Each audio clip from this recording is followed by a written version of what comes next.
Giannis is seriously giving me flashbacks to 2018 LeBron. This man is one of the most disrespected players in the league. Who else is putting up 30.4 points per game, good enough for second in the league, 11.9 rebounds, which is top 6, and 6.5 assists, but gets no talks in NBA MVP voting. He's also averaging 11.8 assists per game in April, which would have been first in the league if he did that over the course of a season. He is on an absolute warpath right now. Looking at his April stats, he's averaging 32 points a game, 12 rebounds, 12 assists, and he's averaging 2.2 stocks to go with that. He's a two-way player for sure, and he's shooting 42% from 3, granted 2 attempts a game, but still, Milwaukee is 6-0 during that stretch, and honestly, why is he getting no love for NBA MVP? These are without a doubt the 3 best players in the league, and only 2 of them get talked about. Giannis is in that tier with SGA and Jokic as the 3 best players in the league, and he gets no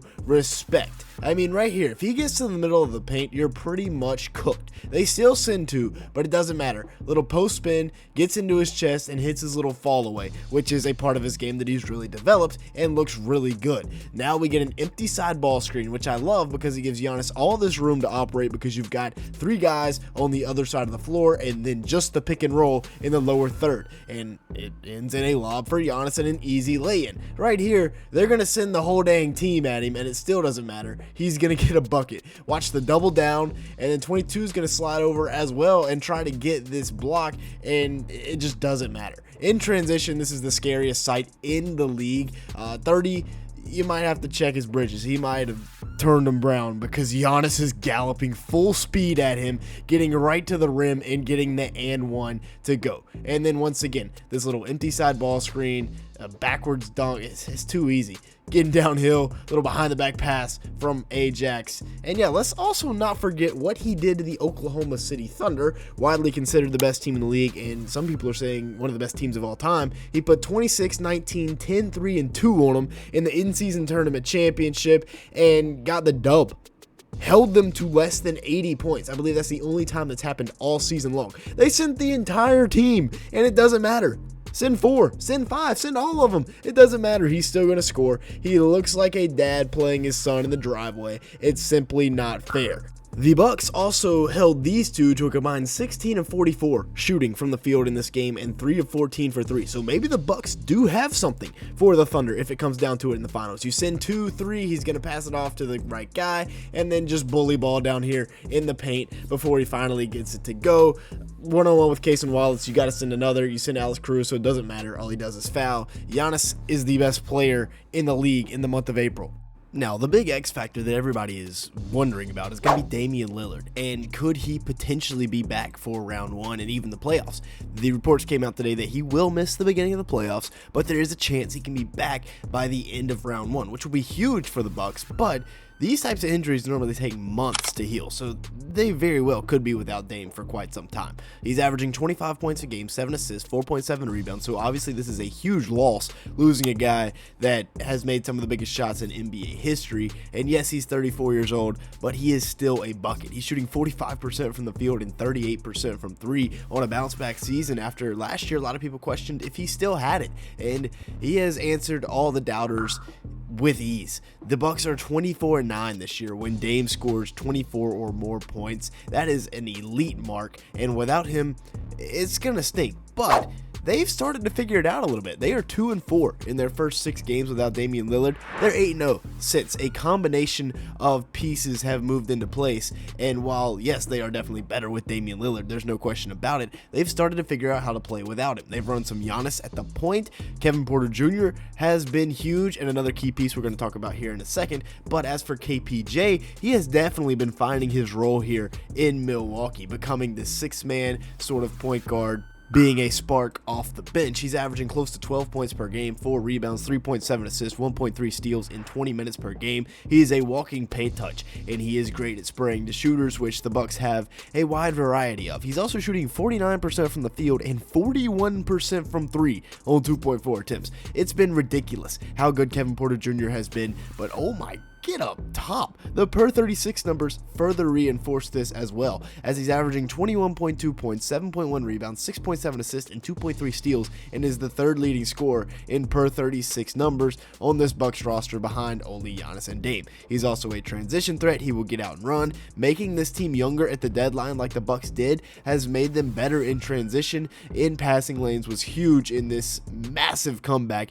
against the Minnesota Timberwolves the other night, and yeah, he's just been huge. If you've made it this far to the video, make sure to hit the like button, leave me a comment down below, and hit that subscribe button. As you can see here, a large majority of the people that watch these videos are not subscribed. Also, check out our betting channel. We've been winning big over there, so go check that out if you do like sports betting. And now let's take a look at the shooters. And 3-and-D guys, they got like Gary Trent Jr., Taurean Prince, AJ Green, Bobby Portis is back from his suspension. If Pat Connaughton plays like he did the other night, where he had maybe the most random 40-point game in NBA history, Andre Jackson's kind of fallen out of the rotation.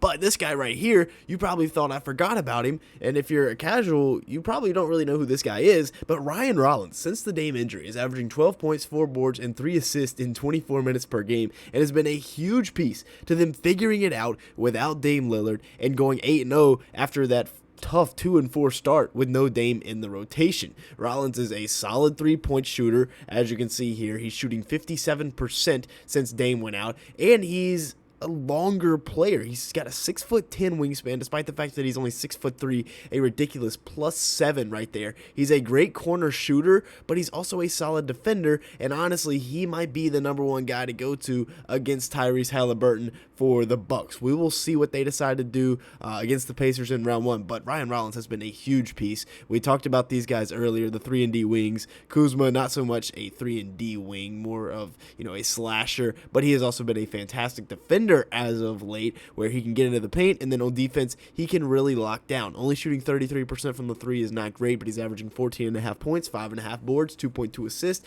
0.5 steals in 32 minutes a game, and he has found his place in Milwaukee and is contributing at a high level, 46% shooting from the field.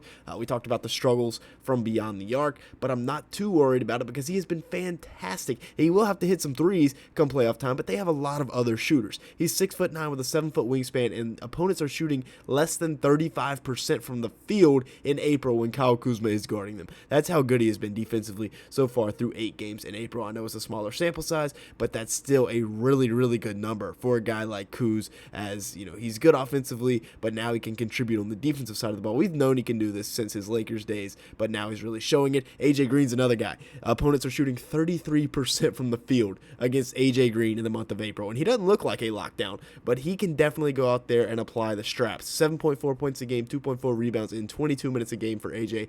An absolute knockdown shooter. He can really shoot in whatever way you want. Off the catch, off the dribble, off the step, any way you want him to. He can put it in the basket. 43% shooting from beyond the arc on about 5 attempts per game. They also have a couple other guys out there that we need to talk about, one of which being Taurean Prince, who led the league in 3-point field goal percentage for a good majority of the beginning of the season. He's averaging 8.2 points a game this year, 3.6 rebounds, 2 assists, and 1 steal in 27 minutes a game, while shooting 46% from the field and 44% from 3. So between AJ Green, Taurean Prince, now you also got to throw in Gary Trent Jr., who is shooting the ball very, very well. Kevin Porter Jr. is shooting the crap out of it right now. Ryan Rollins. They have a lot of guys around Giannis who, like we said, is going beast mode right now to help take some of the pressure off of him. Gary Trent Jr., about 11 points, 2.3 rebounds. He was seen as one of the better wing defenders that they had on this team coming into the season. You also got to talk about Bobby Portis. Unfortunately, we're running out of time, so we're not going to be able to talk about him too much. Brook Lopez has to have a huge series against Indiana for them to win that one, because he's got to be able to at least match what Miles Turner is doing. And maybe if he's getting outplayed, we see some Giannis at center, because we've seen Doc Rivers be much more comfortable running lineups with Giannis at center and then versatility on the wings around him. With that being said, that's going to be it for today's video. Thank you so much for watching. Make sure to hit the like button, leave me a comment down below, and hit that subscribe button if you did enjoy at any point. We're looking for 300 likes on today's video. And with that being said, thank you so much for watching.